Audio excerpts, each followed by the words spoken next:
Hi friends, ಎಲ್ಲರೂ ಹೇಗಿದ್ದೀರಾ? Hope ನೀವೆಲ್ಲರೂ ಆರಾಮಾಗಿದ್ದೀರಾ ಅಂತ ಅನ್ಕೊತ ಈ ವ್ಲಾಗ್ನ ಸ್ಟಾರ್ಟ್ ಮಾಡ್ತಾ ಇದ್ದೀನಿ. ಬನ್ನಿ ಫ್ರೆಂಡ್ಸ್, ನಾನು ಬೆಳಗ್ಗೆ ವ್ಲಾಗ್ ಸ್ಟಾರ್ಟ್ ಮಾಡಿರೋದ್ರಿಂದ ಡೈರೆಕ್ಟ್ ತಿಂಡಿಯಿಂದನೇ ಸ್ಟಾರ್ಟ್ ಮಾಡಿಬಿಡೋಣ. ಬನ್ನಿ, ಒಂದು ಇನ್ಸ್ಟೆಂಟ್ ಆಗಿರೋ ಅಂಥ ದೋಸೆನ ನೋಡ್ಕೊಂಬರೋಣ. ಒಂದು ಬೌಲಷ್ಟು ಗೋಧಿ ಹಿಟ್ಟನ್ನ ಹಾಕ್ಕೊತಾ ಇದ್ದೀನಿ. ಅದೇ ಬೌಲಲ್ಲಿ 1/4 ಬೌಲಷ್ಟು ಚಿರೋಟೆ ರವೆನ ಹಾಕ್ಕೊತಾ ಇದ್ದೀನಿ. ಹಾಗೆ ಇಲ್ಲಿ ನಾನು ಪೆಪ್ಪರ್ ಪೌಡ್ರು, ಚಿಲ್ಲಿ ಫ್ಲೇಕ್ಸು ಮತ್ತು ಸ್ವಲ್ಪ ಕೊತ್ತಂಬರಿ ಸೊಪ್ಪು, ಸ್ವಲ್ಪ ಕರಿಬೇವನ್ನ ಸಣ್ಣ ಕಟ್ ಮಾಡಿ ಇಟ್ಕೊಂಡಿದ್ದೀನಿ. ಈ ಚಿಲ್ಲಿ ಫ್ಲೇಕ್ಸ್ ಇಲ್ಲ ಅಂತ ಅಂದರೆ ನೀವು ಡ್ರೈ ರೋಸ್ಟ್ ಮಾಡಿ ಹಾಕೋಬೋದು. ಸಣ್ಣದಾಗಿ ಮಿಕ್ಸಿಲಿ ಮಾಡಿಕೊಂಡ್ರೆ ಈ ಥರ ತರಿ ಆಗುತ್ತೆ. ಈಗ ಎಲ್ಲನೂ ಹಾಕ್ಕೊಂಡು ಮಿಕ್ಸ್ ಮಾಡ್ಕೊತೀನಿ. ಈಗ ರುಚಿಗೆ ತಕ್ಕಷ್ಟು ಉಪ್ಪು ಹಾಕ್ಕೊತೀನಿ.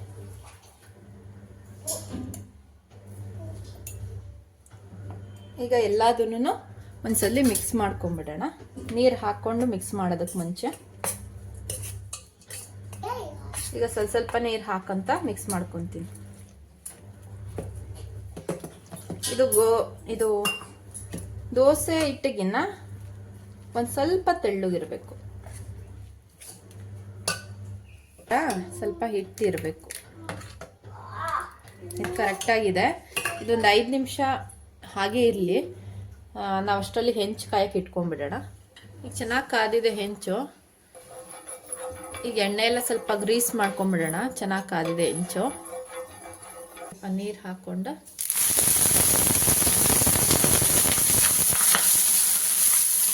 ಮುಗಿಸ್ಬಿಟ್ರೆ ಈಗ ಹೆಂಚು ರೆಡಿಯಾಗಿದೆ. ದೋಸೆ ಹಾಕ್ಕೊಬಿಡೋಣ.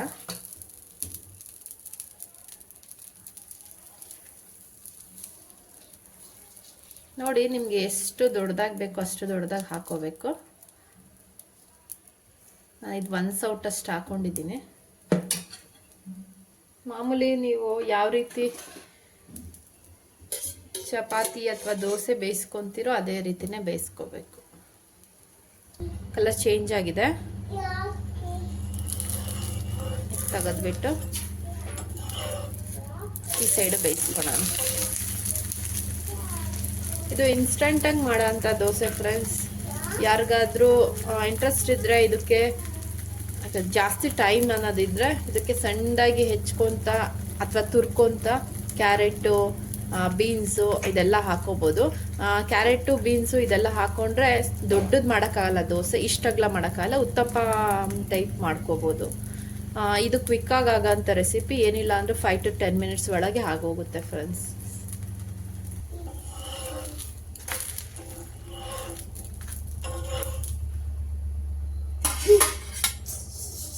ಮಾಡ್ಕೊತಾ ಇದ್ದೀನಿ. ನನಗೆ ಇಲ್ಲಿ ಮೀಡಿಯಮ್ ಸೈಜ್ದು 7 ದೋಸೆಗಳಾಗಿದ್ವು. ಈ ಹೆಂಚು ಕಾಯಕ್ಕೆ ಇಟ್ಕೊತೀರಲ್ಲ, ಆ ಟೈಮಲ್ಲಿ ನೀವು ಚಟ್ನಿ ಅಥವಾ ಸಾಗು ಮಾಡ್ಕೊಬೋದು ಟೈಮ್ ಇದ್ದರೆ. ಇಲ್ಲ ಅಂತ ಅಂದರೆ ಚಟ್ನಿನೇ ಮಾಡಿಕೊಂಡು ಇಮಿಡಿಯೇಟಾಗಿ ಸರ್ವ್ ಮಾಡ್ಬೋದು ಫ್ರೆಂಡ್ಸ್. ಇದು ಶುಗರೆಲ್ಲ ಇರುತ್ತಲ್ಲ, ಅವ್ರಿಗೆಲ್ಲ ತುಂಬ ಒಳ್ಳೆಯದಾಗಿರುತ್ತೆ. ತುಂಬ ಜನಕ್ಕೆ ಗೊತ್ತಿರುತ್ತೆ ಈ ರೆಸಿಪಿ. ಈ ರೆಸಿಪಿನ ನೀವು 5 to 10 ಮಿನಿಟ್ಸ್ ಒಳಗಡೆ ಮಾಡ್ಕೋಬೋದು. ಯಾರಿಗಾದ್ರೂ ಟೈಮ್ ಇಲ್ಲ ಅಥವಾ ತುಂಬ ಉಪವಾಸವಾಯಿತು ಅನ್ನೋ ಟೈಮಲ್ಲಿ ಮಾಡ್ಕೋಬೋದು ಫ್ರೆಂಡ್ಸ್. ನಾನು ಹೇಳ್ದಂಗೆ ಏನಾದ್ರು ತರಕಾರಿ ತುರ್ಕೊಳೋದು ಮಾಡೋದಿದ್ರೆ ಸ್ವಲ್ಪ ಲೇಟ್ ಆಗುತ್ತೆ ಅಷ್ಟೇ. ಹಾಗೆಯೇ ನನ್ನ ಮಗಳಿಗೂ ಕೂಡ ಹಾಕ್ಕೊಡ್ತಾಯಿದ್ದೀನಿ. ಅವಳು ಚಟ್ನಿ ಜೊತೆ ಎಲ್ಲ ತಿನ್ನಲ್ಲ, ತುಪ್ಪದ ಜೊತೆ ತಿಂತಾಳೆ. ಅಂದರೆ ಸರ್ವ್ ಮಾಡೋದಿದ್ರೆ ಒಂದು ಅರ್ಧ ಹಾಕ್ಕೊಡ್ತೀನಿ ಮೊದಲು. ಅದು ತಿಂದು ಆದಮೇಲೆ ಸೆಕೆಂಡ್ ಟೈಮ್ ಹಾಕ್ಕೊಡ್ತೀನಿ. ಇಲ್ಲ ಅಂತ ಅಂದರೆ ಒಂದೊಂದ್ಸಲಿ ತಿನ್ನಲ್ಲ, ವೇಸ್ಟ್ ಮಾಡ್ತಾಳೆ, ಎಲ್ಲ ಹೆಚ್ಚಾಡ್ತಾಳೆ, ಬರೀ ತುಪ್ಪನೇ ಬೇರೆ ತಿಂತಾಳೆ ಈ ನಡುವೆ. ಅದರಿಂದ ನನಗೂ ಆಗಲೇ ಸ್ವಲ್ಪ ಹೊಟ್ಟೆ ಆಗಿತ್ತು ಫ್ರೆಂಡ್ಸ್. ಅಷ್ಟರಲ್ಲಿ ನಾನು ಕೂಡ ತಿಂದ್ಕೊಂಬಿಟ್ಟೆ. ಆಲ್ರೆಡಿ 9:30 10 ಆಗ್ತಾಯಿತ್ತು. ಎದ್ದಿದ್ದು ಸ್ವಲ್ಪ ಲೇಟ್ ಆಗಿರೋದ್ರಿಂದ ಯಪ್ಪ ಬೇಗನೆ ತಿಂದ್ಕೊಂಡೆ. ತಿಂದಿದ್ದಾದಮೇಲೆ ನನಗೆ ಯಾವಾಗಲೂ ಕಾಫಿ ಕುಡ್ದೇನೆ ಅಭ್ಯಾಸ. ತಿಂದಿದ್ದಾದಮೇಲೆ ಕಾಫಿ ಕುಡಿತಾ ಇದ್ದೀನಿ. ಹಾಗೆಯೇ ಒಂದ್ಸಲಿ ನ್ಯೂಸ್ ಎಲ್ಲ ನೋಡ್ತಿರ್ತೀನಿ ಆವಾಗವಾಗ. ಹಾಗೆಯೇ ಏನಾದರೂ ಹೊಸ ನ್ಯೂಸ್ಗಳಿದೆಯಾ ಏನು ಅಂತ ಚಾನಲ್ಗಳನ್ನ ಚೇಂಜ್ ಮಾಡಿಕೊಂಡು ನೋಡ್ತಾ ಇರ್ತೀನಿ. ಇದು ಒಂದು ರಿಲ್ಯಾಕ್ಸಿಂಗ್ ಟೈಮ್ ಅಂತಲೇ ಹೇಳ್ಬೋದು ಫ್ರೆಂಡ್ಸ್ ನನಗೆ.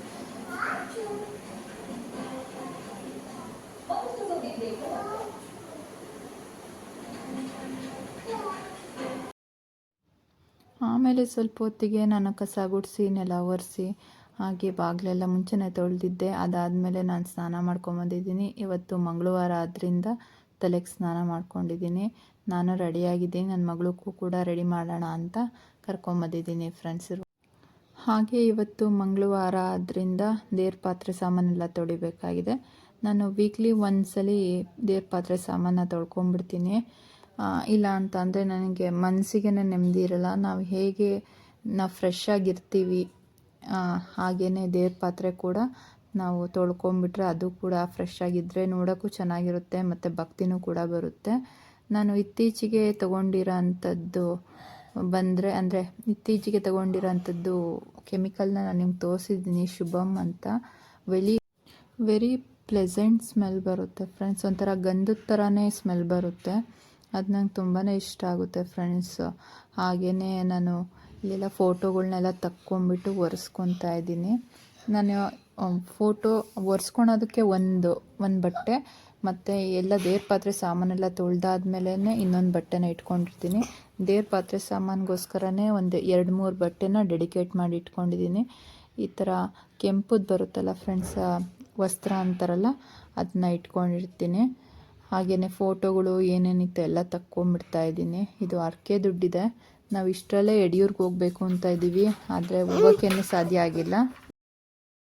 ಇಷ್ಟರಲ್ಲೇ ಹೋಗಬೇಕು ಅಂತ ಇದ್ದೀವಿ ಫ್ರೆಂಡ್ಸ್, ಆದರೆ ಹೋಗೋಕ್ಕೇನೆ ಸಾಧ್ಯ ಆಗ್ತಾಯಿಲ್ಲ. ನೋಡಬೇಕು ದೇವ್ರು ಯಾವಾಗ ತೋರಿಸ್ತಾನೋ, ಬನ್ನಿ ಅಂತ ಕರೆಸ್ಕೊತಾನೋ ಅವಾಗ ಹೋಗಬೇಕು. ಈಗೆಲ್ಲ ರಜಾ ಇತ್ತು, ನನ್ನ ಮಗನಿಗೆ ಹೋಗಿ ಬರ್ಬೋದಾಗಿತ್ತು. ಆದರೆ ನಮ್ಗೆ ಸ್ವಲ್ಪ ಬಜೆಟಿಗೆ ಪ್ರಾಬ್ಲಮ್ ಆಗಿದ್ದರಿಂದ ಅವನಿಗೆ ಸ್ಕೂಲ್ ಫೀಸು ಎಲ್ಲನೂ ಕಟ್ಟಬೇಕಾಗಿತ್ತಲ್ಲ, ಆದ್ದರಿಂದ ಹೋಗೋಕ್ಕಾಗಿಲ್ಲ. ಸೊ ಯಾವಾಗಾದ್ರೂ ಭಾನುವಾರದ ಟೈಮ್ ಅಥವಾ ಶನಿವಾರದ ಟೈಮ್ ಹೋಗಿ ಹರಕೆ ಕೊಟ್ಟು ಬರೋಣ ಅಂತ, ಅಂದರೆ ಮುಡಿ ಕೊಟ್ಟು ಬರೋಣ ಅಂತ ಸುಮ್ಮನಾಗಿದ್ದೀವಿ ಫ್ರೆಂಡ್ಸ್. ಹಾಗೆಯೇ ದೇವ್ರ ಪಾತ್ರೆ ಸಾಮಾನೆಲ್ಲನೂ ಒಂದು ಪ್ಲೇಟ್ಗೆ ಇಟ್ಕೊತಾ ಇದ್ದೀನಿ. ನನ್ನ ಮಗಳು ಮಾಡಿರೋದು ನೋಡಿ, ಎಲ್ಲ ಬೀಳಿಸಿ ಇದು ಮಾಡಿದ್ದಾಳೆ. ಆರತಿ ದೀಪ ಅಂದರೆ ನಾನು ಆರತಿ ಬಾಗಿಲಿಗೆ ಇಟ್ಬಿಟ್ಟು ತೊಗೊಂಬರ್ತೀನಲ್ಲ, ಆವಾಗ ಬಂದು ಬೀಳಿಸಿರೋದು ಇದು. ಹಾಗೆ ನಾನು ಎಲ್ಲನೂ ಒಂದೇ ಇದಕ್ಕೆ ತಟ್ಟೆಗೆ ಹಾಕ್ಕೊಂಡು ತೊಗೊಂಡು ಹೋಗ್ತಾ ಇದ್ದೀನಿ ಸಿಂಕ್ ಹತ್ರ ತೊಳೆಯೋದಕ್ಕೆ. ನಮಗೆ ಇನ್ನೆಲ್ಲೂ ಆಪ್ಷನ್ ಇಲ್ಲ ತೊಳೆಯೋದಕ್ಕೆ, ಸಿಂಕ್ ಹತ್ರ ಇಟ್ಕೊಂಡೇ ತೊಳಿಬೇಕಾಗುತ್ತೆ ಫ್ರೆಂಡ್ಸ್ ನಮಗೆ. ಇದನ್ನೆಲ್ಲ ತಗೊಂಬಂದು ಸಿಂಕ್ ಹತ್ರ ಇಟ್ಕೊಂಡಿದ್ದೀನಿ. ಹಾಗೆ ನನ್ನ ಮ್ಯಾಜಿಕ್ ಏಜೆಂಟ್ ಆಗಿರೋದು ಶುಭಮ್ ಇದೆಯಲ್ಲ, ಅದಂತೂ ನಂಗೆ ತುಂಬ ಚೆನ್ನಾಗಿ ವರ್ಕ್ ಆಗ್ತಿದೆ. ಅಷ್ಟರಲ್ಲಿ ದೇವ್ರ ಪಾತ್ರೆ ಅಂದರೆ ದೇವ್ರ ಮನೇನ ಒರೆಸ್ಕೊಂಬಿಡೋಣ. ಅಲ್ಲಿ ಆಗಲೇ ಗುಡಿಸ್ಕೊಂಡಿದ್ದೀನಿ ಬಟ್ಟೆಯಲ್ಲೇ, ಯಾಗ ಒರೆಸ್ಕೊಂಬರ್ತೀನಿ. ಇಲ್ಲಿ ಏನೇನು ಇಟ್ಕೊಂಡಿರ್ತೀನಲ್ಲ, ಎಣ್ಣೆ ಬೀಳಬಾರ್ದು ಅಂತ ಎಲ್ಲನೂ ಅದನ್ನೆಲ್ಲ ತೆಗೆದ್ಬಿಟ್ಟು ಟೈಲ್ಸ್ನೆಲ್ಲ ಹಾಗೆ ಒರೆಸ್ಕೊತೀನಿ. ಇಲ್ಲಿ ಸ್ವಲ್ಪ ಒದ್ದೆ ಮಾಡ್ಕೊಂಬಂದಿದ್ದೀನಿ ಬಟ್ಟೆನ. ನಮ್ಮ ದೇವ್ರ ಮನೇಲಿ ಅಷ್ಟಾಗಿ ಏನು ಕೊಳೆ ಇರಲ್ಲ. ಹಾಗೆ ಈ ಬಾಕ್ಸ್ ಇದೆಯಲ್ಲ, ಇದು ಕಂಪ್ಲೀಟಾಗಿ ಅದರಲ್ಲಿರೋ ಏನಾದರೂ ಪೂಜೆ ಸಾಮಾನು ಅಂಥದ್ದೆಲ್ಲನೂ ದೇವ್ರಿಗೋಸ್ಕರನೇ ಡೆಡಿಕೇಟ್ ಮಾಡಿಟ್ಟಿರೋದು. ಅದರಲ್ಲಿ ವಿಭೂತಿಯಿಂದ ಹಿಡಿದು ಗಂಧ, ಅಕ್ಷತೆ ಮತ್ತು ಓದೋದು ಅಂದರೆ ಏನಾದರೂ ಶ್ಲೋಕಗಳು ಬುಕ್ಕು ಅದನ್ನೆಲ್ಲನೂ ಕಂಪ್ಲೀಟಾಗಿ ಅದು ಅದರಲ್ಲೇ ಇರುತ್ತೆ ಫ್ರೆಂಡ್ಸ್. ಎಲ್ಲೂ ಹುಡ್ಕೋದು ಬೇಕಾಗಿಲ್ಲ. ನಮ್ಮ ಮನೆಯಲ್ಲಿ ಈ ಡ್ರಾಯರ್ ಸಿಸ್ಟಮ್ಮು ಅಥವಾ ಶೆಲ್ಫ್ಗಳು ಏನೂ ಇಲ್ದಲೇ ಇರೋ ಕಾರಣ, ಒಂದೇ ಶೆಲ್ಫ್ ಇರೋ ಕಾರಣ ನಾವು ಈ ಥರನೇ ಮಾಡ್ಕೊಂಡಿದ್ದೀವಿ. ಅಂದರೆ ಇಮಿಡಿಯೇಟಾಗಿ ತಕ್ಕೋಬೋದು, ಅದಾದಮೇಲೆ ಇನ್ನೊಂದು ಸತಿ ಮಾಡ್ಕೋಬೋದು ಅಂತ. ಈಗೆಲ್ಲನೂ ರೆಡಿಯಾಗಿದೆ ದೇವ್ರ ಮನೆ. ಇವಾಗ ಹೋಗಿ ದೇವ್ರ ಪಾತ್ರೆ ಸಾಮಾನ ತೊಳ್ಕೊಂಬರೋಣ. ಈಗ ದೇವ್ರ ಪಾತ್ರೆ ಸಾಮಾನು ತೊಳೆಯೋದಕ್ಕೆ ಮುಂಚೆ ಇಲ್ಲಿ ಎಣ್ಣೆ ಜಿಡ್ಡಾಗಿರುತ್ತಲ್ಲ, ಅದನ್ನೆಲ್ಲ ಮುಂಚೆನೇ ತೊಳ್ಕೊಂಬಿಡ್ತೀನಿ. ಅದಾದಮೇಲೆ ಈ ಲಿಕ್ವಿಡಲ್ಲಿ ಸ್ಪ್ರೇ ಮಾಡಿಕೊಂಡು ಒಂದು 5 ನಿಮಿಷಕ್ಕೆ ತೊಳೆದ್ಬಿಡ್ಬೋದು. ಅಂದರೆ ನಾವು ಕಂಪ್ಲೀಟ್ ಇಷ್ಟು ತೊಳೆಯೋದಕ್ಕೇ ಒಂದು ಅರ್ಧ ಗಂಟೆ ಬೇಕಾಗಿತ್ತು. ಯಾಕಂದರೆ ಇದೇ ಥರನೇ ಮೊದಲು ಸಬೀನಾದಲ್ಲಿ ಉಜ್ಕೊಂಡು ಎಣ್ಣೆ ಜಿಡ್ಡೆಲ್ಲ ತಕ್ಕೋಬೇಕಾಗಿತ್ತು. ಅದಾದಮೇಲೆ ಮತ್ತೆ ಹುಣ್ಸೆಹಣ್ಣಲ್ಲಿ ತೊಳಿಬೇಕಾಗಿತ್ತು. ಅದಾದಮೇಲೆ ಮತ್ತೆ ಸಬೀನಾದಲ್ಲಿ ತೊಳಿಬೇಕಾಗಿತ್ತು. ಏನಿಲ್ಲ ಅಂದರೂ 3-4 ಸತಿನೇ ತೊಳಿಬೇಕಾಗಿತ್ತು. ಅದಾದಮೇಲೆ ಮಾಮೂಲಿ ಇದು ಕ್ಲೀನ್ ವಾಟರಲ್ಲಿ ತೊಳಿಬೇಕಾಗಿತ್ತು. ಈಗ ಅಷ್ಟೊಂದು ತೊಳೆಯೋಂಥ ನೆಸೆಸಿಟಿ ಇಲ್ಲ. ನಾನು ಇದರಲ್ಲೇ ಸ್ಟಾರ್ಟ್ ಮಾಡಿದಾಗಿಂದ ಕ್ಯಾಪ್ಚರ್ ಮಾಡೋವರೆಗೂ ಅಲ್ಲಿ ನೋಡಿದ್ದೀನಿ, ಕರೆಕ್ಟಾಗಿ 11 ಮಿನಿಟ್ಸ್ ಆಗಿತ್ತು ಫ್ರೆಂಡ್ಸ್. ಅಷ್ಟು ಈಸಿಯಾಗೇ ತೊಳೆದು ಬಿಡ್ಬೋದು. ಐ ಥಿಂಕ್ ಈ ಕಂಪ್ಲೀಟ್ ಪ್ರೋಸೆಸ್ನ ನಾನು ಆಲ್ರೆಡಿ ನಿಮಗೆ ಹೇಳಿದ್ದೀನಿ ಅಂತ ಅಂದ್ಕೊಂಡಿದ್ದೀನಿ. ಈಗ ಒಂದು ಸತಿ ಎಣ್ಣೆ ಜಿಡ್ಡೆಲ್ಲನೂ ಹೋಗೋ ಹಾಗೆ ತೊಳ್ಕೊಂಡಿದ್ದೀನಿ. ಈಗ ನನ್ನ ಮ್ಯಾಜಿಕ್ ಲಿಕ್ವಿಡ್ ಏಜೆಂಟ್ ಇರುತ್ತಲ್ಲ ಅದರಿಂದ ಸ್ಪ್ರೇ ಮಾಡ್ಕೊತ ಜಸ್ಟ್ ಕೈಯಲ್ಲಿ ಸ್ಕ್ರಬ್ ಮಾಡಿದ್ರೆ ಆಯಿತು ಫ್ರೆಂಡ್ಸ್. ನಾನು ನಿಮಗೆ ತೋರಿಸ್ತೀನಿ ಯಾವ ಥರ ವರ್ಕ್ ಆಗುತ್ತೆ ಅಂತ. ರಿಯಲಿ ಮ್ಯಾಜಿಕ್ ಆಗಿ ವರ್ಕ್ ಆಗುತ್ತೆ. ಮತ್ತು ಅದು ಆ ಸ್ಪ್ರೇ ಮಾಡಿದ ತಕ್ಷಣ ಆ ಸ್ಮೆಲ್ ಇದೆಯಲ್ಲ, ವೆರಿ ಪ್ಲೆಸೆಂಟ್ ಸ್ಮೆಲ್ ಅಂತಲೇ ಹೇಳ್ಬೋದು. ಒಂಥರ ಗಂಧದ ಥರನೇ ಒಂಥರ ಪ್ಲೆಸೆಂಟ್ ಸ್ಮೆಲ್ ಇರುತ್ತೆ. ಆಲ್ರೆಡಿ ನಾನು ಇದಕ್ಕೋಸ್ಕರನೇ ಒಂದು ವಿಡಿಯೋನ ಡೆಡಿಕೇಟ್ ಮಾಡಿ ಇಟ್ಬಿಟ್ಟಿದ್ದೀನಿ. ಯಾರಾದರೂ ನೋಡಿಲ್ಲ ಅಂತ ಅಂದರೆ ಡಿಸ್ಕ್ರಿಪ್ಷನ್ ಬಾಕ್ಸಲ್ಲಿ ಲಿಂಕ್ ಹಾಕಿರ್ತೀನಿ. ಕಂಪ್ಲೀಟಾಗಿ ತೋರಿಸಿದ್ದೀನಿ ಯಾವ ರೀತಿ ಇದನ್ನು ವಾಶ್ ಮಾಡ್ಕೋಬೋದು ಅಂತ. ಅದರಲ್ಲಿ ನಾನು ಹತ್ತಿಯಿಂದ ತೋರಿಸಿದ್ದೀನಿ. ಆಲ್ರೈಟ್, ನಾವು ಕೈಯಲ್ಲೂ ಕೂಡ ವಾಶ್ ಮಾಡ್ಕೋಬೋದು, ಅದೇನೂ ಅಷ್ಟು ಡಿಫ್ರೆನ್ಸ್ ಆಗಲ್ಲ.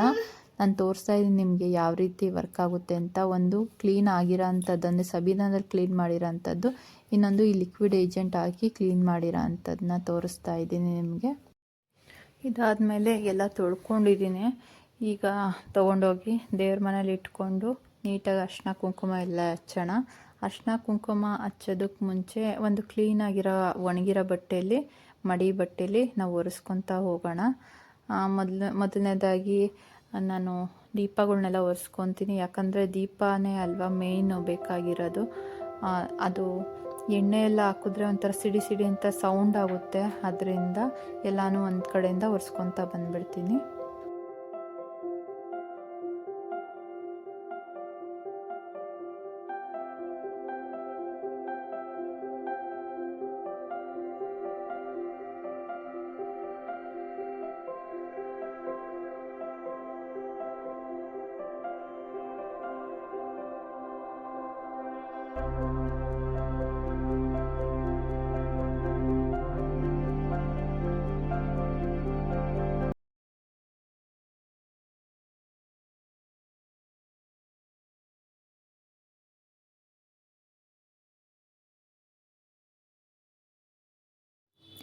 ಈಗ ಎಲ್ಲ ಒರೆಸ್ಕೊಂಡು ಅರಿಶಿನ ಕುಂಕುಮನೂ ಹಚ್ಚಿ ಮತ್ತು ದೀಪಗಳಿಗೆ ಬತ್ತಿ ಎಣ್ಣೆ ಎಲ್ಲ ಹಾಕಿಟ್ಟಿದ್ದೀನಿ. ಈಗ ದೇವ್ರ ಮುಂದೆ ಜೋಡಿಸೋದಷ್ಟೇ ಬಾಕಿ ಇರೋದು. ಬನ್ನಿ ಫ್ರೆಂಡ್ಸ್, ಜೋಡಿಸೋಣ.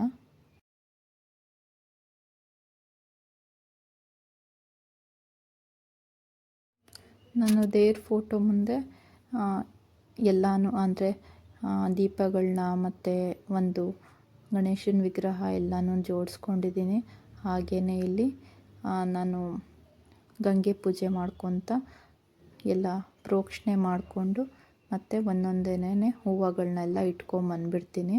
ಹೂವು ಸ್ವಲ್ಪ ಕಡಿಮೆ ಇತ್ತು, ಆದ್ದರಿಂದ ಒಂದೊಂದೇ ಇಡ್ತಾಯಿದ್ದೀನಿ ಫ್ರೆಂಡ್ಸ್. ಹಾಗೆ ನಾನು ಹೊರಗೆ ಬಂದಿದ್ದೀನಿ ಹೊಸ್ಲಿಗೆಲ್ಲ ಪೂಜೆ ಮಾಡ್ಕೊಂಡು ಹೋಗೋಣ ಅಂತ. ಅದ್ರ ಜೊತೆ ತುಳಸಿಗೂ ಕೂಡ ಪೂಜೆ ಮಾಡೋದಿದೆ. ನಾನು ಯಾವಾಗಾದರೂ ಮಂಗಳವಾರದೊಂದ್ಸಲಿ ಈ ಥರ ಅರಿಶಿನ ಹಚ್ಕೊತೀನಿ, ಅಥವಾ ಶುಕ್ರವಾರದೊಂದ್ಸಲಿ ಹಚ್ಕೊತೀನಿ.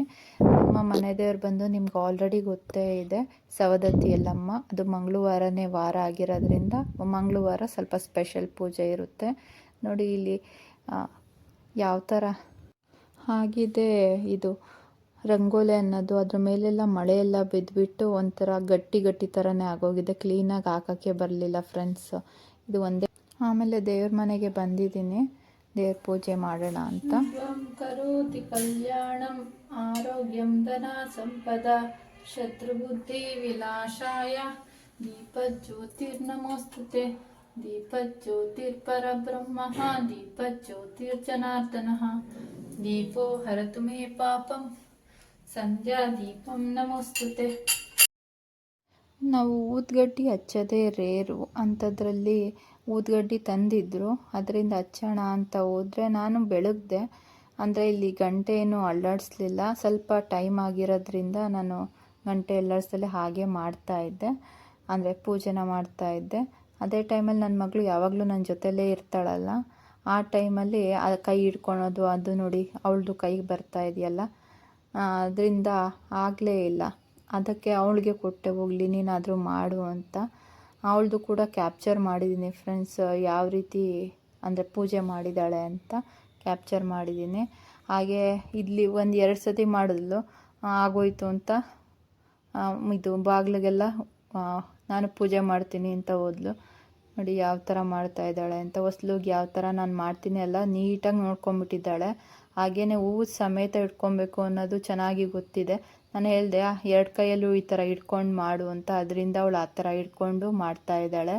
ಮತ್ತು ಅದೇ ಪೂಜೆನೇ ಮಾಡ್ತಾ ಒಂದು ಕಡೆನೇ ಇಟ್ಕೊಂಡು ಪೂಜೆ ಮಾಡ್ತಾಯಿದ್ಲು. ಬಗ್ಗಿ ಮಾಡಬೇಕು ಅಂದಿದ್ದಕ್ಕೆ ಯಾವ ರೀತಿ ಬಗ್ಗಿ ಮಾಡ್ತಾ ಇದ್ದಾಳೆ ನೋಡಿ. ಇವಾಗ ತುಳಸಿ ಕಟ್ಟೆಗೆ ಪೂಜೆ ಮಾಡೋದಕ್ಕೆ ಅಂತ ಹೋಗ್ತಾ ಇದ್ದಾಳೆ. ಅದಕ್ಕೂ ಕೂಡ ಅಷ್ಟೇ, ಬಗ್ಗಿ ಮಾಡಬೇಕು ಅಂತ ಅಂದರೆ ಫುಲ್ಲು ಬಗ್ಗಿ ಮಾಡ್ತಾಳೆ.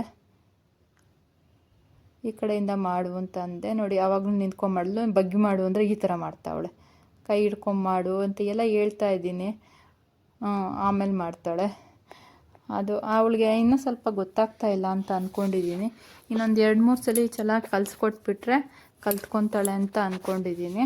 ಇಷ್ಟಾದಮೇಲೆ ನನಗೆ ದೀಪ ಬೆಳಗ್ತಿದ್ನಲ್ಲ ಅದನ್ನು ಕೊಡು ಅಂತ ಹಠ ಮಾಡಿಬಿಟ್ಲು. ಅದಾದಮೇಲೆ ನಾನು ಕ್ಯಾಪ್ಚರೇ ಮಾಡೋಕ್ಕೆ ಹೋಗಲಿಲ್ಲ ಫ್ರೆಂಡ್ಸ್. ಇವಳು ಅಳೋದೆಲ್ಲ ಸ್ಟಾರ್ಟ್ ಆಗಿರೋದ್ರಿಂದ ನಂಗೆ ಸ್ವಲ್ಪ ಬೇಜಾರೇ ಆಗೋಯಿತು ಪೂಜೆ ಮಾಡೋ ಅಷ್ಟರಲ್ಲಿ. ಅದನ್ನೇ ನಾನೇ ಮಾಡಿಬಿಟ್ಟು ಹಾಗೇನೇ ಬಂದುಬಿಟ್ಟೆ. ಇವಾಗ ತೋರಿಸ್ತೀನಿ ನೋಡಿ ಯಾವ ರೀತಿ ಹಠ ಮಾಡ್ತಾಳೆ ಅನ್ನೋದನ್ನ.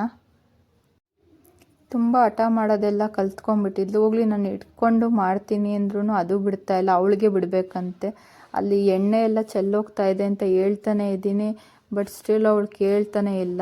ಅವಳು ತಿರುಗಿಸ್ಕೊಂಡು ಮೈ ಮೇಲೆ ಹಾಕ್ಕೊತಾ ಇದ್ಲು. ಅದರಿಂದ ಬಿಡಿಸ್ಕೊಂಬಿಟ್ಟು ನಾನೇ ಮಾಡಿಬಿಟ್ಟು ಎತ್ತಿಟ್ಟೆ ಫ್ರೆಂಡ್ಸ್. ಇದನ್ನೆಲ್ಲನೂ ನೋಡಿ ಅಳ್ತಾನೆ ಇದ್ದಾಳೆ. ಆದ್ರೂ ಸಂಜೆ ಆಗ್ತಿತ್ತು, ಮಳೆ ಆಗಲೇ ಸ್ಟಾರ್ಟ್ ಆಗಿತ್ತು. ಮಳೆ ಸ್ಟಾರ್ಟ್ ಆಗಿದ ತಕ್ಷಣ ಆಗಲೇ ಚಳಿ ಸ್ಟಾರ್ಟ್ ಆಗಿಬಿಡ್ತು. ಅದರಿಂದ ನಾನು ಸ್ವೆಟ್ರೆಲ್ಲ ಹಾಕ್ಕೊತಾ ಇದ್ದೆ. ಹಾಗೆ ಚಳಿಗೆ ಬಿಸಿಯಾಗಿರೋ ಅಂಥ ಕಾಫಿ ಮಾಡಬೇಕು ಅಂತ ಅಂದ್ಕೊಳ್ತಾ ಕಾಫಿ ಮಾಡೋದಕ್ಕೆ ಇಡ್ತಾಯಿದ್ದೀನಿ. ಇದು ನಾನು ನನ್ನ ಮಗ ಇಬ್ಬರಿಗೂ ಸೇರಿಸಿ ಇಡ್ತಾಯಿದ್ದೀನಿ ಫ್ರೆಂಡ್ಸ್. ಚುಮ್ಮು ಚಳಿಗೆ ಬಿಸಿ ಕಾಫಿ ತುಂಬಾ ಚೆನ್ನಾಗಿರುತ್ತೆ ಅಂತ ಅನಿಸ್ತಾಯಿತ್ತು. ಅದರಿಂದ ನಾನು ಕಾಫಿ ಮಾಡ್ಕೊತಾ ಹಾಗೆಯೇ ಸೋಸ್ಕೊಳೋದಕ್ಕೆ ಸ್ಟ್ರೈನರು ಮತ್ತು ಕಪ್ನ ರೆಡಿ ಮಾಡಿ ಇಟ್ಕೊಂಡಿದ್ದೆ. ಅದು ಉಕ್ಲಿ ಅಂತಲೇ ಕಾಯ್ತಾ ಇದ್ದೆ. ಈಗ ರೆಡಿಯಾಗಿದೆ, ಈಗ ಹೋಗಿ ಎಂಜಾಯ್ ಮಾಡೋದಷ್ಟೇ ಫ್ರೆಂಡ್ಸ್. ಹಾಗೆ ಕಾಫಿ ಜೊತೆ ಏನಾದ್ರು ಖಾರವಾಗಿ ತಿನ್ನಬೇಕು ಅಂತ ಅನಿಸ್ತಾ ಇತ್ತು. ಅದರಿಂದ ಸ್ವಲ್ಪ ಕಡಲೆ ಬೀಜ ಇಟ್ಕೊಂಡಿದ್ದೀನಿ.